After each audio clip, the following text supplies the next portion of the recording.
The first sound wasn't a scream or an alarm, but a single, perfect note of shattering glass. Not the clumsy crash of accident, but the precise, crystalline pop of a laser cutter breaching security. For Police Captain Isabella Rossi, standing guard over Venice's most priceless jewels, it was the sound of her career and her carefully ordered life splitting apart. But when she cornered the thief in the moonlit ballroom, she found no common criminal. She found a ghost with eyes the color of a twilight sky, calmly replacing a legendary sapphire necklace with a flawless fake and whispering a devastating truth. They stole it from my great-grandmother's neck. In Auschwitz. And when the sharpest defense lawyer in Venice, Alessia Moretti, arrives to represent the enigmatic thief, the three women find themselves locked in a dangerous dance of justice, desire, and redemption. The cop who swore to uphold the law, the lawyer who lives by it, and the woman who shattered it for a righteous cause are about to discover that the heart has its own rules, and that the most valuable things in life are worth stealing back, together. Don't forget to subscribe before the story begins. Thank you for being here. A trinity of sapphires. The first thing Isabella Rossi heard that morning was not her alarm, but the sound of glass breaking in the grand ballroom of the Palazzo Vendramin. It wasn't the careless shatter of a dropped champagne flute. It was a precise, crystalline pop, followed by a series of smaller, almost musical ticks. A sound she'd been trained to recognize. The sound of a laser cutter breaching a security case. Her body was moving before her mind had fully processed it, the echo of the fracture sinking with the sudden, painful kick of her heart. She was on duty, overseeing security for the opening gala of the Glimmers of the Forgotten exhibit, a collection of Renaissance jewelry too precious to insure. And someone was currently helping themselves. She didn't call it in. Not yet. Her radio stayed silent on her hip. Instinct, a cold, sharp blade in her gut, told her this was personal. She moved through the labyrinthine corridors of the palazzo, her dress uniform skirt swishing against her thighs, her hand resting on the service pistol at her hip. The music from the string quartet in the main hall faded, replaced by the frantic drum of her own pulse in her ears. She pushed open the heavy oak door to the ballroom, its hinges sighing. The room was vast, shadowy, illuminated only by the emergency lights that cast long, dancing reflections on the polished marble floor. And there, in the center, haloed by the beam of a single, focused light, was a figure. It was a woman, dressed in the same black and white staff uniform as the caterers. But she moved with none of their harried efficiency. Her motions were a study in grace and economy. She was bent over the now open case that had held the La Crime di Diana, the tears of Diana, a necklace of sapphires so deep a blue they seemed to swallow the light. In her hands was not a tool of brute force, but a pair of delicate, long-nosed pliers and a slender glass rod, heated at one end. She was sealing the glass case back up. Not stealing the necklace, but replacing it with a perfect, glittering replica. Isabella's breath caught. It was the most audacious, beautiful crime she had ever witnessed. Freeze! Polizia! The command tore from her throat, harsh and loud in the sacred quiet of the room. The woman didn't startle. She finished her precise movement, the glass rod sealing the final, hairline breach with a soft hiss. Then, slowly, she turned. And Isabella's world tilted off its axis. The woman's face was partly obscured by a catering cap, but what was visible was heart-stopping. High cheekbones, a determined mouth, and eyes the color of a twilight sky over the lagoon, a grayish blue that seemed to see everything at once. A faint, almost apologetic smile touched her lips. The security on the pressure plate was excellent, officer, the woman said, her voice a low, melodic hum that vibrated in the space between them. It was calm, utterly devoid of fear. But the silica gel packet they used to control humidity in the 19th century French velvet lining? It creates a minute, predictable variance in weight over 72 hours. Just enough. Isabella was stunned into silence. This wasn't a thief. This was a savant. In that suspended second, the thief's eyes flickered over Isabella's shoulder. A change, a minute tightening, occurred in her expression. A warning. Isabella's police training overrode her astonishment. She drew her pistol. On your knees. Hands behind your head. The woman complied, moving with an unnerving serenity. As she knelt on the cold marble, she looked up at Isabella, and her twilight eyes held not defiance, but a deep, profound sadness. "They'll never know it's gone," she whispered. "The man who owns it now, his grandfather stole it from my family. From my great-grandmother's neck. In Auschwitz." The words landed like physical blows. Isabella's grip on her pistol wavered. This was not in any manual. This was a ghost from history, kneeling at her feet. The door burst open. Dr. Valenti, the ambitious prosecutor Isabella despised, charged in, flanked by 2 carabinieri. He took in the scene, the kneeling woman, the seemingly intact display case, Isabella with her drawn weapon. "Rossi. Excellent work. We had a tip-off. Secure the criminal." Valenti barked. As the carabinieri moved forward to cuff the woman, her eyes never left Isabella's. They held a question, a connection forged in those few, intense seconds. Isabella felt a sickening lurch in her stomach. She had caught her. But she had no idea what she had truly caught. The woman Eliza Conti, as her fake ID claimed, was processed with cold efficiency. The case seemed open and shut, attempted grand larceny. The fact that the necklace was still in its case was attributed to Isabella's swift intervention. Valenti was already preening, ready to take credit for a major arrest. Isabella, her hands trembling slightly, filled out the arrest report. She wrote down the facts: time, location, weapon drawn, suspect apprehended. She did not write about the laser's musical pop, the smell of heated glass, or the devastating history lesson delivered in a whisper. She did not write about the eyes. The following morning, a headache brewing behind her eyes, Isabella was called to the interrogation room. Valenti was there, smug. "Her court-appointed lawyer is here. Some hotshot doing pro bono work. Should be a quick plea deal." The door opened, and the lawyer walked in. Isabella's breath hitched for the second time in 24 hours. The woman was elegance personified. She wore a tailored dove-grey suit that spoke of quiet money and impeccable taste. Her dark hair was swept into a severe but stylish chignon, accentuating a face of sharp, intelligent beauty, high cheekbones, a strong jaw, and eyes the color of dark espresso that missed nothing. She carried a leather briefcase that looked older than Isabella and probably cost more than her monthly salary. "Alessia Moretti," the woman said, her voice crisp and cool, extending a hand to Valenti, then to Isabella. Her grip was firm, confident. "I'll be representing Ms. Conti." As her fingers brushed Isabella's, a current, unexpected and unwelcome, passed between them. Alessia's dark eyes flickered with a moment of surprise before the professional mask slammed back down.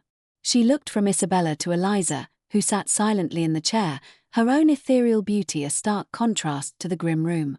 Isabella saw it then, the same inexplicable connection she had felt in the ballroom. It wasn't just between her and the thief. It was a triangle. The police officer, the lawyer, and the criminal. Their fates had collided in that moment, and nothing would ever be the same. Alessia set her briefcase on the table with a definitive click. "Before we begin, Dr. Valenti, I'd like a moment alone with my client. And I'd like Officer Rossi to remain." Valenti scowled. "That's highly irregular." "So is arresting someone for a crime that didn't happen," Alessia retorted, her voice like polished ice. "The tears of Diana are, by all accounts, safe and sound. You're holding my client on intent and what, precisely? Tampering with a humidity control system." Chastised, Valenti left, muttering about procedural nonsense.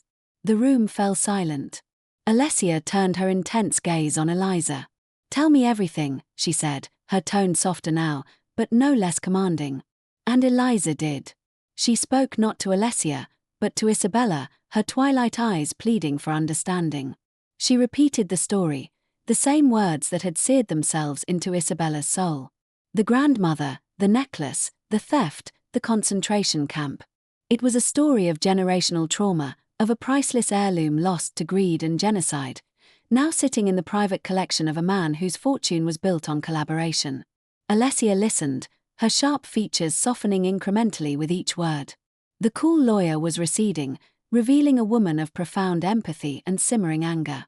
Isabella watched, mesmerized, as Alessia's professional composure cracked, revealing the same raw, emotional core that Eliza's story had exposed in her. When Eliza finished, a single tear tracing a path down her cheek, the silence in the room was thick enough to taste. Alessia closed her eyes for a brief moment, then opened them. They were blazing. She looked at Isabella. "Do you believe her?" The question was a direct hit. Isabella's oath, her badge, her entire life was built on evidence, on the black and white letter of the law. This was all feeling, all grey.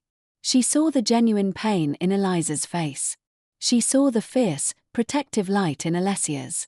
And she felt the truth of it in her own bones. "Yes," Isabella heard herself say, the word feeling like both a betrayal and the most honest thing she'd ever uttered. Alessia gave a sharp, single nod. "Then we have work to do." That was the beginning of the unlikeliest of alliances. Alessia, the brilliant lawyer, fought the case in the sunlight of the courtroom, using every legal maneuver to delay, obfuscate, and challenge Valenti's flimsy evidence. Isabella, the dutiful officer, fought in the shadows of the questura, using her access to dig into the history of the necklace, following the faint, cold trail back through time to the horrors of the Holocaust. They began to meet in secret. In dusty archives that smelled of decaying paper, in quiet corners of cafes after dark, in the hidden campielli known only to locals. The tension that had sparked between them in the interrogation room grew into a charged, complex energy. They were opposites in every way. Alessia, all-controlled intellect and razor-sharp words. Isabella, raw instinct and silent strength. They argued strategy, they debated ethics, they pushed each other to the brink of exhaustion. And through it all, there was Eliza. Her fate was the gravity that held them in orbit. During permitted visits, they would both see her. Alessia would discuss legalities, her voice professional, but her eyes would linger on the way Eliza's hands moved when she spoke. Isabella would stand guard, saying little, but her entire being was focused on the woman who had knelt before her, a silent communication passing between them that needed no words. They found the proof. Isabella, through a network of international contacts and dogged persistence, uncovered a faded, hidden diary entry from a camp survivor that mentioned the Conti family sapphires. Alessia, with a legal flourish that left Valenti sputtering, presented it as evidence of rightful ownership, framing Eliza's actions not as theft, but as an attempted act of restitution. The case didn't disappear, but it crumbled. The charges were reduced, then suspended. Eliza was released, the eyes of the world now on the true history of the necklace, which was quietly returned to the Conti family, Eliza being the last surviving member. The day she walked free, the three of them stood on the steps of the courthouse. The victory felt hollow and immense all at once. They had won, but the structure of their lives had been irrevocably shattered. "What happens now?" Eliza asked, her voice small in the vastness of their shared experience. Isabella looked at Alessia. Alessia looked at Eliza. The unspoken thing that had grown between them during the long days and nights of the fight was now a living, breathing entity. It was a love, vast and complicated, that had 3 points, not 2. It was Eliza, always the bravest, who gave it a name. Weeks later, in her small apartment overlooking a quiet canal, she poured 3 glasses of wine with trembling hands. "I can't choose," she said, her voice raw with emotion. "It would be like choosing between my heart and my soul. Alessia, you are my heart. You fought for me with words. You gave me back my future. Isabella, you are my soul. You saw the crime and you stayed to understand the reason. You fought for my past." She took their hands, placing them together over her own heart. "I love you both. Entirely. Differently. Completely." The confession hung in the air, terrifying and liberating. Alessia and Isabella looked at each other, and in that look, they saw not jealousy, but a reflection. They saw the same impossible, undeniable love. Isabella, her heart hammering against her ribs, was the first to move. She laced her fingers with Alessia's, their joined hands resting over Eliza's heart. "Cazzo," she swore softly, a laugh of pure wonder bubbling up. "This is insane." "The law doesn't have a precedent for this," Alessia said, but she was smiling, a real, unburdened smile that transformed her face. "Then we'll make one," Eliza said, and she pulled them both into a kiss, a seal on a new, uncharted future. Their journey was a masterpiece written in 3 hands. They bought a crumbling house on Giudecca and restored it together, Alessia's mind for design and budget, Isabella's strength and practicality, Eliza's eye for beauty. They filled it with light and art and the sound of their shared life. They faced the world's scorn and their family's confusion with a united front, their bond a fortress. When they decided to have a child, it was their greatest act of creation. Using Alessia's legal genius, they navigated the impossibilities of Italian law, crafting a web of guardianship and wills that bound them as three parents. Eliza carried their daughter, Sophia, and she was born into a circle of love so strong it felt like a physical force. Years later, under a canopy of wisteria in their garden, they held their own wedding. They spoke vows they had written, exchanged 3 interlocking rings, and were blessed by an old priest who saw only the grace in their love. They were not married in the eyes of the state, but in the eyes of the only ones that mattered, their own and their daughters. The story that had begun with the sound of breaking glass in a silent palazzo had found its perfect, harmonious conclusion. Not in a courtroom or a prison cell, but in a garden filled with light, with the 3 of them, a lawyer, a police officer, and a restitution artist. Locked in a tender embrace, a perfect, unbreakable circle of love. They had started as a collision and ended as a completion. Conclusion. The scent of night-blooming jasmine from their Giudecca garden wove through the air, mingling with the faint, ever-present brine of the lagoon. It was their perfume, the scent of their hard-won sanctuary. Inside, the house was a testament to their triune souls. On the walls, Eliza's own vibrant paintings, emotional explosions of color depicting the 3 of them as interlocking elements of Venice itself, hung alongside the quietly magnificent, real shaggle. Their daughter, Sophia, now nearly 18, was a symphony of them all. She had Alessia's fierce intellect, Isabella's steady compassion, and Eliza's creative fire. She was in the living room, her voice a lively hum as she video-called a friend about university applications, her laughter echoing through the house, a sound they had built this life to hear. On the terrace, the 3 women watched the sunset paint the Venetian skyline in shades of rose and gold. Isabella, her hair silvered at the temples but her posture still that of a soldier, stood behind Eliza, her arms wrapped around her waist, chin resting on her shoulder. Alessia leaned against the railing beside them, her hand finding Isabella's, their fingers interlacing. "She wants to study art history and law," Alessia said, her voice soft with a wonder that had never faded. "She told me today. A double major." Isabella let out a low, warm laugh. "Of course she does. She's going to take on the whole world, that one. Just like her mother's." Eliza leaned back into Isabella's embrace, a contented sigh escaping her. "She wants to start a non-profit. To help other families reclaim what was stolen from them. Not through forgeries," she added with a wry smile, tilting her head to look at Isabella. "Through the law. Properly." Alessia's dark eyes shone with pride. "She's already drafted a business plan. It's remarkably thorough." They fell into a comfortable silence, watching the lights of the city begin to twinkle against the darkening water. The battles were not all over.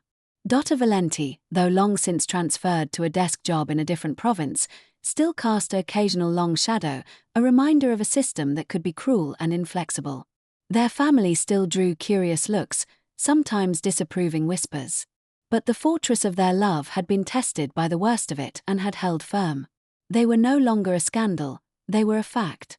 A unit. The legal tapestry Alessia had woven, the civil unions, the dissolutions, the intricate web of guardianship and wills, remained their armor. It was a masterpiece of loopholes and love, a permanent, if complex, record of their commitment. They were married in every way that mattered, bound by a history more durable than any state-sanctioned certificate. Isabella turned her head, her lips brushing Eliza's temple. "Do you ever think about it?" she murmured. "That night. The sound of the glass." Eliza closed her eyes, a faint smile playing on her lips. "Every day," she whispered. "It was the sound of my life breaking open. The best sound I've ever heard." Alessia squeezed Isabella's hand. "It was the sound of all our lives breaking open. And everything beautiful rushing in." From inside, Sophia's voice called out, "Mamina, Mamma Lia, Mama, are you seeing this moon?" They turned.